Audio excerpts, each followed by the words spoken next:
Hey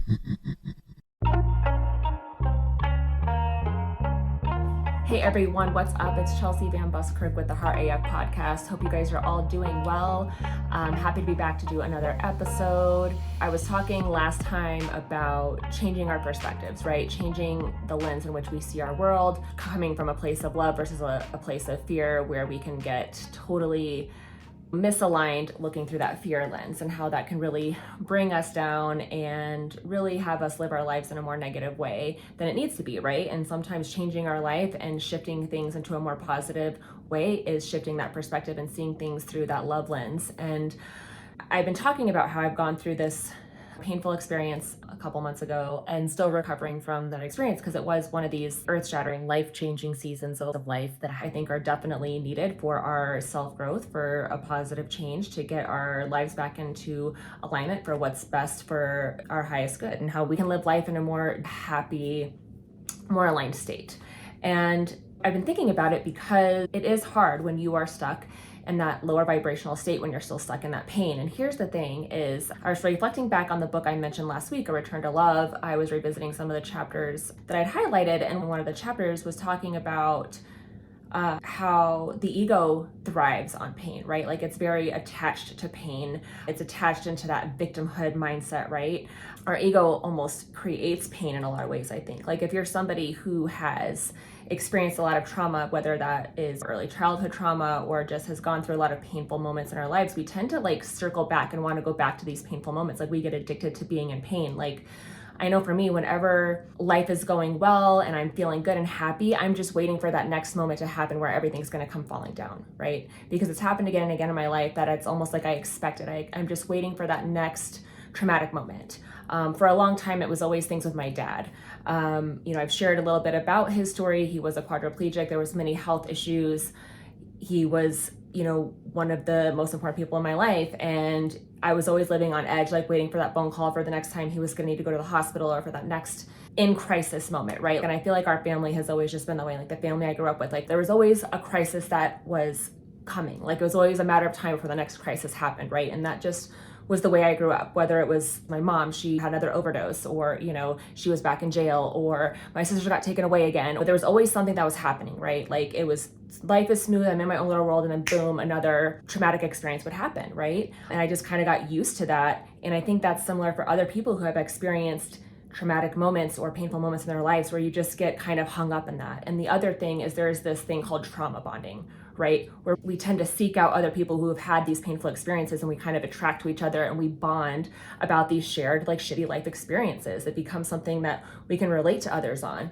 I think it's much easier for us to relate to other people who are struggling, right? Like, it's hard as a society, I feel like, to even talk about when things are going well sometimes, that it's almost like we can relate and fall into this community if we're all suffering, right? Even with like weight loss, like if I've made some weight loss goals, it's like now I can't relate to people who are still struggling with their weight, or who are still struggling to get there. It's like, I wish I was still struggling too. Like, you sometimes maybe self-sabotage to get yourself back into that camp where you can relate to these people and be in a similar circumstance. It's like we just kind of thrive on that connection and wanting to be like everybody else. Like, it almost becomes abnormal then for us to be doing well, or we're not having issues, right? Like, it's almost like we get addicted to creating drama in our lives, right? Like, creating these dramas and traumas in our life, because that's where we feel comfortable. And again, this is what our ego wants. Our ego is addicted and attracted to being that victim, to being in those lower vibrational states, right? And so it can be so hard to pull ourselves up and out and to become these higher vibrational beings, and to become the people that can be happy and feeling good. Sometimes that can even be a hard place to be, where we're sucked into that victimhood. Our egos thrive on that pain, right? They want to keep us in that pain. And one of the things Marianne Williamson talks about in her book, A Return to Love, is that forgiveness is the only way out of pain. And the other thing she says is that as we learn to love and allow ourselves to be loved, is really that key to forgiveness. Like, the way out of pain, the way we can release ourselves out of pain, is letting ourselves be loved and showing love ourselves, right? It's showing that forgiveness. So whether it's forgiving yourself for something that you've been doing to yourself, like those self-sabotage things that you might be doing, whether it's finally forgiving a parent, like if you had a traumatic relationship with a parent, like just finally showing that love and forgiveness and releasing and forgiving, any person that's done you wrong or that's hurt you, whether that's a friend, a spouse, any type of resentment you're holding on to, or that victim stuff, right? We like to hold on to being right. Like we've been wronged. And so we're going to hold on to that anger and that righteousness of you wronged me. So, F you, I'm pissed, I deserve better. And you get stuck into that. Like that's what our ego wants, right? Like our ego wants to be right. Our ego wants to win. And the way out of that pain, a way out of that negativity is actually to forgive and release, right? It's about showing compassion and love and just letting it go, letting people do what they're going to do, right? You can't control what other people are going to do, but you can control yourself. And really we start hurting ourselves when we are stuck on those egotistical, victimhood, spiraling, negative, low vibrational, like staying in pain. Like we're literally creating our own suffering by holding on to this need to be right, which again is our ego coming at play. And the only way to release that is through love, is through a higher source, right? It's through this divine mind, right? We are all healed through the same process. And that process is coming back to love and reconnecting to that divine place within us, right? Like that all encompassing unconditional love, pure love, divine love, source energy, God, whatever you want to name it, call it, that's it. That's what we call on to help release us from that pain. It's coming out of that ego mind and coming in to that higher mind, right? That Christ mind, that God within. However you want to phrase it, that's what it is. That is a powerful energy that we can call on that's always there within us that we need to remind ourselves and reconnect to. And by doing that, we're releasing our minds, we're releasing our egos, we're letting that pure love inside us to help cleanse and purify us from these, if you want to call them evil or low vibrational thoughts, that ego mind, like letting go of playing the victim, of wanting to be right, and just letting things be and really releasing us from these negative energies, these vibrational states that just keep us down and keep us in our pain and this suffering, and keeping us on that cusp of always waiting for the next thing to go wrong. And that's how we manifest these things that keep happening for ourselves, because we keep expecting it, right? Like things happen if you believe them, right? Like our beliefs, our minds are so powerful, and the science is everywhere. Like I feel like especially now, I see it everywhere. And maybe that's just me because that's my awareness. I see it everywhere, and I want to turn that on for you because it is. Our minds are so powerful. We are so powerful. And we really need to come to that realization that we have more control and power than we think over our own suffering, and how we can flip that switch, putting on the love lens, calling on that higher power to help us release those ego stories that are in our ego mind, our human mind, to help us see that there is a higher place. There is the ability to live in this space in a more joyful and happy state, and where we can expect love, where we can expect good things to happen, where we can expect that it is our God-given right to live in joy, to be loved and be loved. And sometimes it can be hard. We can be blocking ourselves from even receiving the love that is around us, right? We create these walls with that lower vibrational state, like we're not opening ourselves up to receiving the love that's actually there and available to us. So I know for me, like anytime things are going right, I'm always expecting the worst to happen. And that's one of my flaws. And I would love to know if that's something that you also do, whether intentionally or unintentionally. It's just something we're in the habit of because that's been our life. And we have to break those cycles. We have to break that negative loop that we keep repeating until we know better, until we can learn to love ourselves, to really forgive those that have hurt us, to let go of the need to be right, and to really embrace that love and kindness and showing grace for others and letting things go, because really all it is doing is it's hurting ourselves, right? Like again, we're creating our own suffering by holding on to these hurts, by holding on to that pain. And so I want to invite you all with this episode this week is to really dig deep and to see what ways are you contributing to your own suffering, and what ways are you still holding on to pains and past hurts that you really need to work on letting go, letting it be, sending that forgiveness out to whoever has hurt you. And even if that means forgiving yourself, because so many times we're so quick to berate ourselves, to judge ourselves, and to really put our own selves down, right? Like we tend to say, oh, it's my fault that I was treated this way. I did these things wrong, or we're really quick to judge ourselves and to say all the things that we did wrong. And when you are forgiving people that you might hold grievances against, you also need to remember to forgive yourself and really allow yourself to be loved. And again, reconnecting to that divine love, that divine source energy that is within you, that you can connect to. And all you have to do is ask for it, is to have that intention of connecting with it, to allowing that love wash over you. There's a lot of exercises in many different books, different ways to visualize this process where you can step into the light, or you envision this pure white light coming down through the top of your head and just washing over through you, and almost like a self-purification process where you're letting that love just melt and release any darkness that you're holding on to within and just letting it go. I've heard people talking about, putting it into bubbles and blowing the darkness away, right? Like there's so many different ways to visualize this process, and really it's just having that intention of wanting to let go, of wanting to let love in, and really send out forgiveness to whoever you need to send it to, and letting that pain dissipate, and getting into the mindset where you're believing that you are lovable, that you are worthy, that it is your natural born right to experience love and joy, right? That it's okay to be content with our lives, right? Like we don't need to be waiting for that next drama. We don't need to be creating things in our lives because that's what keeps things exciting, or we're trying to almost keep ourselves safe by creating that next drama so I can know what to expect. I can be more in control of the drama by creating it myself, right?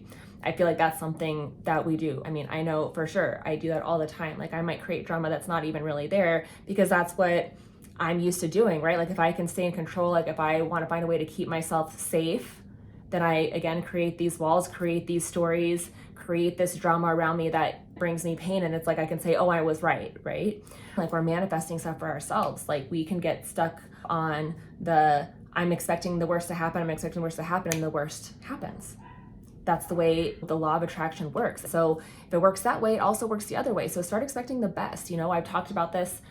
You have to really flip that switch and start believing the best. If you can believe the worst, you can believe the best also. And so it's really starting to focus on the positive. I am love. I am joy. I deserve love. I deserve joy. And knowing that you're worth it, and knowing that it's possible for you, and knowing that life doesn't have to be full of drama, that we can actually bond in our collective happiness. I feel like so much of our society is based on, if I have something, that means somebody is without, right? Like we're in this scarcity kind of society, and really the world is not like that. The universe is not built like that. We come from an abundant universe. We come from an abundant source. There's always enough to go around. We really have to instill that and believe that in order for us to see that it's okay for me to be happy. Me being happy doesn't mean somebody else has to be unhappy, right? Me making money doesn't mean that that's less money for that person to make. Like there is enough to go around, right? Like we really have to be in that mentality. And so many of us are still so focused that it's a dog eat dog world, right? Where if I want to get to the top, I have to step on this person's head to get there, right? We start associating, these negative connotations with success where, the people who are successful are evil, right? Like we tend to be hung up on those stories. And it's really time for us to really shift our mindset and really see that we live in an abundant world, that it's not evil to be successful, that there's enough to go around, that if I win doesn't mean that somebody else has to lose. It means I'm showing the next person how to win, right? It's sharing in abundance. It's knowing that if I can accomplish something, you can do it too, right? Our ego wants to keep us in those low vibrational states. It wants to keep us in those negative habits that keep us in that negative loop. And the only way to let go of that darkness, that victimhood, to let go of that pain is to let the love in, let the light in, let source in, right? Like letting that in and let things melt away, and knowing that love is the key, right? That is the key to our healing, to freeing ourselves from this suffering, from hanging on to that victimhood, to that pain, to letting go and being able to forgive and release and be able to enjoy life again, and to be able to expect the best, and know that when we get hurt, when somebody makes us feel bad, to really be able to take a step back and see how maybe it's not really us, that it's a really reflection on them, and to not take things so personally, because again, our ego mind is going to want us to take things personally. It's going to want to be offended. It's going to want to, again, twist the story so that we're the victim, and we start to, again, instill that suffering within us because we're focused on the wrong thing, right? It's about flipping that switch and changing the way you view it, and to see, maybe this person's just having a bad day. I'm not going to take it personal, like letting go of being offended, just forgive them, let them be how they're going to be, and not taking things personally. And you keep that focus on yourself and feeling good. That just reminded me of one of Wayne Dyer's quotes. I can't remember which book exactly it comes from, but he always would say, feeling good is feeling God, right? Like that is how our natural state is supposed to be, is to be feeling good, is to be feeling joy. And we can choose how we feel, again, by our thoughts.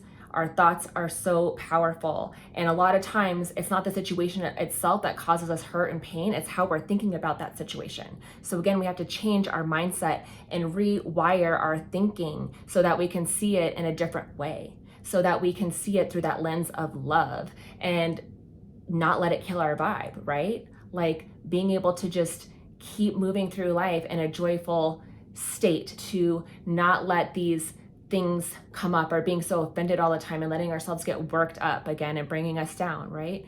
We have to work on pulling ourselves back up. And I know this sounds so super easy, and depending on the situation, you might be in a really dark place. That darkness, that pain might be so deep and hurt. Like, I know what that's like, where you're just like, what the fuck are you talking about, Chelsea? Like, there's no way I can just move on from this hurt and pain. Like, this person did this to me, and like my heart has been ripped out of my chest. I get it.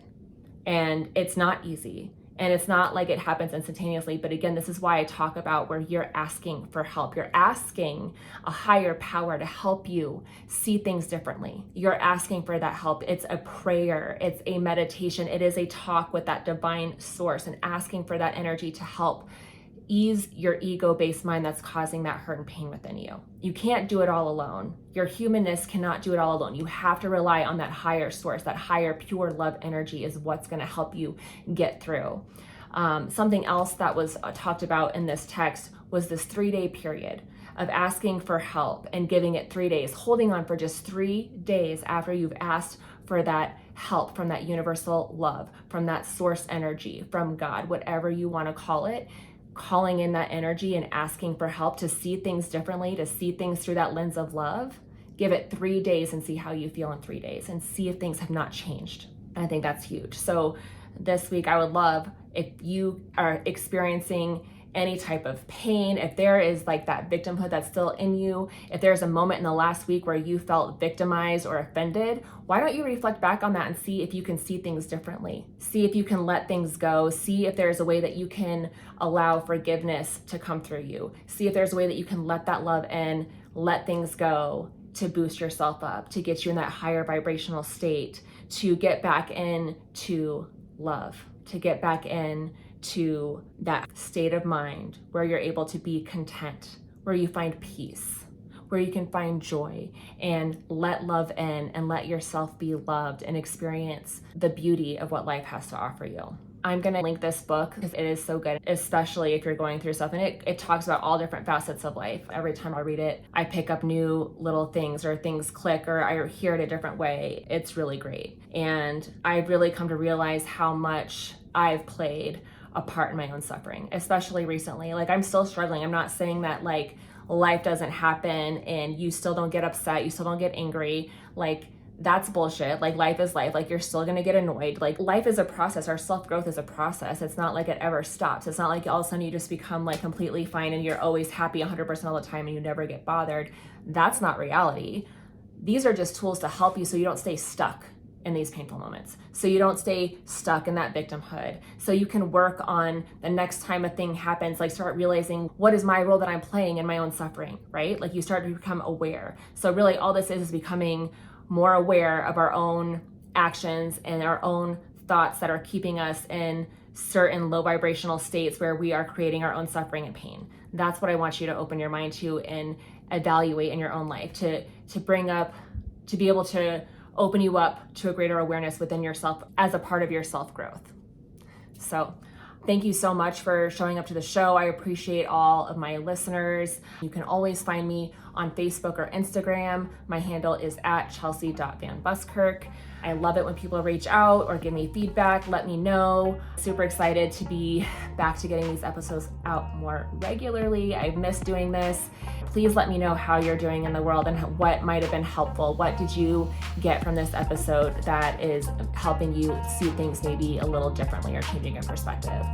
Sending you guys all so much love and light, especially if you're in a place where you need that healing. Don't be afraid to ask for help and to call on a higher power, because you're never alone. Love is always available to you. You are loved. You are worthy.